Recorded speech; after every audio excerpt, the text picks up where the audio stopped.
नमस्कार दोस्तों, मैं हूं आपकी अनीता सिंह। हम पढ़ रहे थे अलंकार। अलंकार में हम लोगों ने विरोधाभास अलंकार को देख लिया है। आज हम पढ़ेंगे असंगति अलंकार। असंगति अलंकार की परिभाषा एवं उदाहरण देखेंगे और उसे समझेंगे। अगर आपने वीडियो को लाइक और सब्सक्राइब नहीं किया है तो प्लीज़ वीडियो को लाइक और सब्सक्राइब कर लीजिए। चलिए शुरू करते हैं आज का टॉपिक। असंगति अलंकार परिभाषा: जहाँ कारण तथा कार्य अथवा कार्य एवं उसके फल में संगति न हो, वहाँ असंगति अलंकार होता है। संगति यानी जो एक दूसरे से मेल न खाते हों। जहाँ कारण तथा कार्य, कारण कहीं और हो, कार्य कहीं और हो, अथवा कार्य एवं उसके फल में, कार्य कुछ और किया जाए, फल कहीं और मिले, उसमें संगति न हो, यानी उसमें संगति न हो, कारण कहीं और हो, कार्य कहीं और हो, तो वहाँ क्या होता है? असंगति अलंकार होता है। उदाहरण से हम अच्छे से समझेंगे। दृग उरझत टूटत कुटुंब, जुरत चतुर चित्त प्रीति, परति गांठ दुर्जन हिय, दैनय्यः रीति। दैनय्यः रीति, प्रेम की यह अनोखी ही रीति है।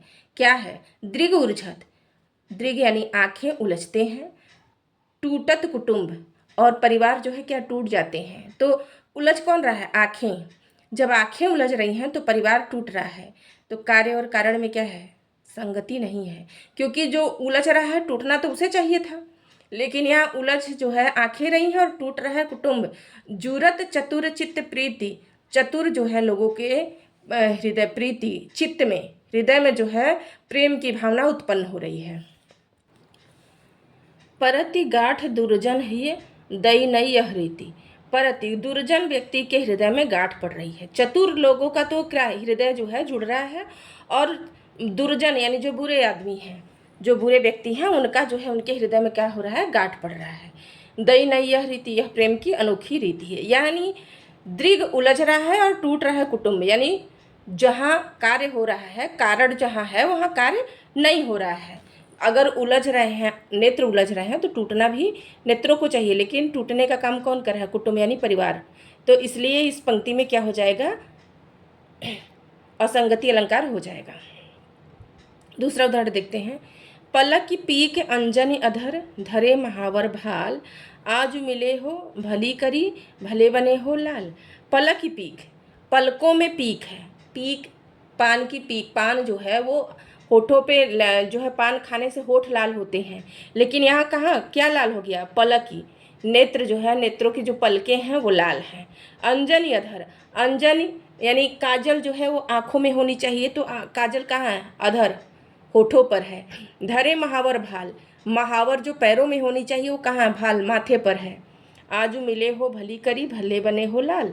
तो यहाँ पे ये पहली पंक्ति में पलक की पीक जो है, पान की पीक पलकों पर है, अंजनी अधर, काजल होठों पर है, और महावर जो पैरों में होने चाहिए वो माथे पर है। तो कार्य और कारण में असंगति है। जो जहाँ होनी चाहिए चीज़ें वो वहाँ नहीं है। ये बिहारी का दोहा है। तो कोई नायिका जो है, कोई नायक दूसरी नायिका से मिलकर आया हुआ है, और उसी की जो है वेशभूषा विकृत हो चुकी है, उसी का इसमें वर्णन है। यहाँ पे जो है इस पंक्ति में क्या हो जाएगा? असंगति अलंकार हो जाएगा। अगला देखते हैं।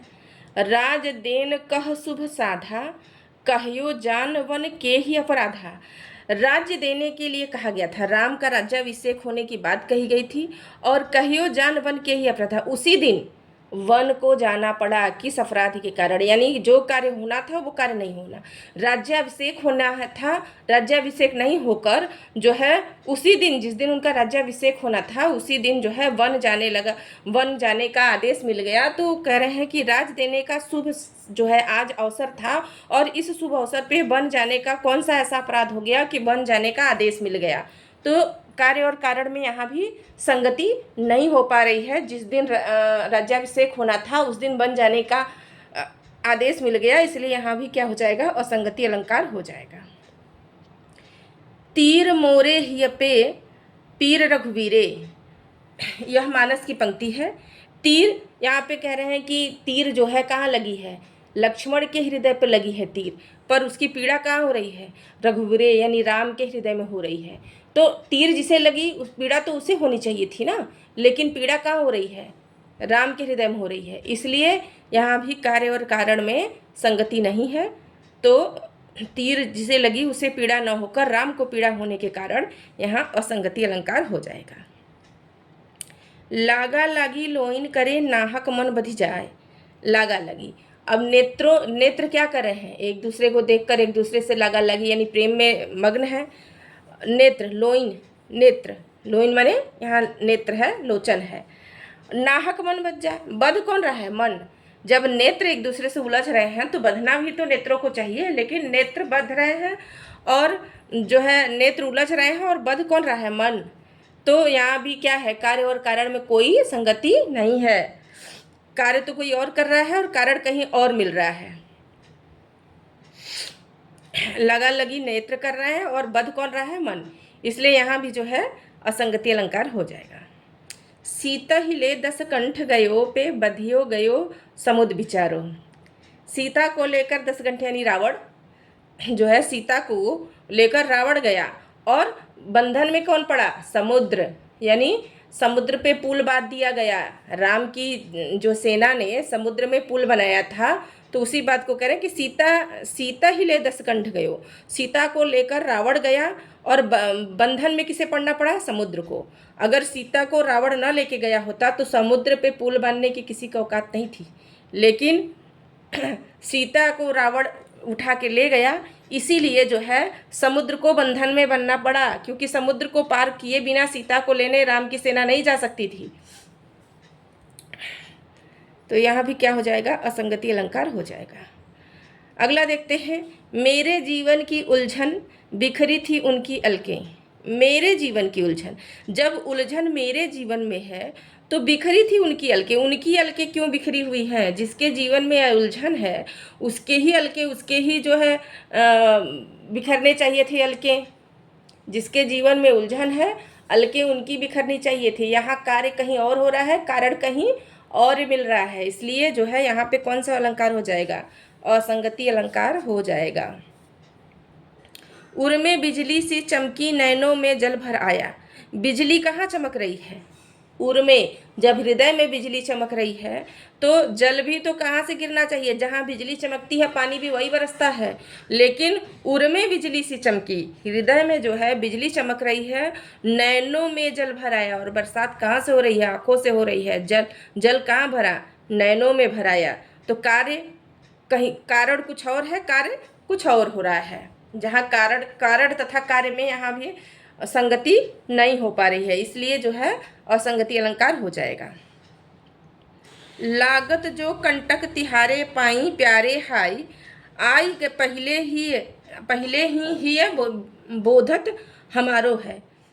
लागत जो कंटक तिहारे पाई, तुम्हारे पैर में जो कंटक कांटे जो लगते हैं, हे प्यारे, हे मेरे प्रिय, पहले वो मेरे हृदय में बेधते हैं। यानी तुम्हारे पैरों में लगने वाला कांटा जो है वो पहले मेरे हृदय में बेधता है, यानी मेरे हृदय को बेधता है, यानी छेद करता है। यानी कि अगर तुम्हारे पैरों में कांटा लग रहा है तो उसका दर्द कहाँ हो रहा है, पहले ही ये बेधत हमारे, मेरे हृदय में पहले जो है वो क्या करता है, छेद करके तभी जाता है। यानी कार्य कहीं और हो रहा है और कारण कहीं और है, इसलिए यहाँ भी असंगति अलंकार हो जाएगा। तुमने पैरों में लगाई मेहंदी, मेरी आँखों में समाई मेहंदी। मेहंदी कहाँ लगाई, पैरों में, और जो है उसका परिणाम कहाँ मिल रहा है, आँखों में। तो पैरों में मेहंदी लगाने का परिणाम जो है वो आँखों में दिखाई दे रहा है, इसलिए यहाँ पे असंगति अलंकार हो जाएगा। इसके और भी बहुत सारे उदाहरण हैं, हमने केवल ये 10 उदाहरण आपको बताया है। और भी है, जैसे रहीमन जिह्वा बावरी कह गई सरग पाताल, आपू तो कह भीतर गई जूती खात कपाल।